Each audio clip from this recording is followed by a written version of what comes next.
My name is Wendy Diem, and I teach in both the Network Specialist program and the Cybersecurity program.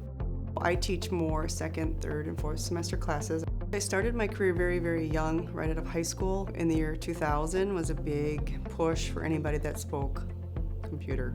So fast forward, that was pre-cyber. Cyber really wasn't a word, wasn't a thing we did. It was a part of what the networking group did, and now it's enormous.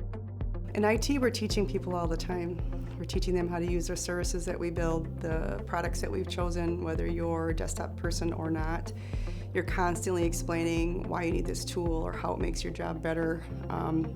My mindset really changed when I learned my job isn't to learn your job, it's to help you do your job better. So to me, I was always teaching anyway, whether it's learning how to use an Outlook calendar or how to replicate things to a different site, you're constantly teaching. So coming to the college, it was fun to bring my real life experience at the time here, but then to come here at the beginning of what I would call the cyber path and be able to build and work with that program as it grew has been really fun. Industry is fast. You're learning and you're doing things really fast. Here we get to slow down and have more of the frameworks of why you would do things and more the building blocks of why things work the way they do. And I love to learn the history of things. I get a little history walk sometimes with my students and they're rolling their eyes like, okay, let's go. But so much of what we do now is building blocks of what has been in place for many, many years, and I think that's fun. I spent a lot of time with my grandparents when I was a kid, so I crochet, I sew, and I like to think that building those things helps me build IT things, which sounds really not connected at all, but IT is a lot of building blocks.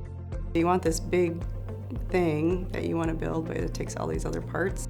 We have students that have done a little bit of life. We have students that have come out of high school. We have students that tried a job and didn't love it and came here.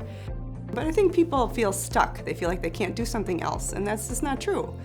Come here, see what we have to offer. If what you start with us is not quite what you want, we'll help you find a different path. I've had students that started IT and they go, ugh, I don't really think IT is for me. Great, we have really awesome programs that do other things. Let's have those conversations. Let's talk about what your choices are. That's my advice. You can change your mind.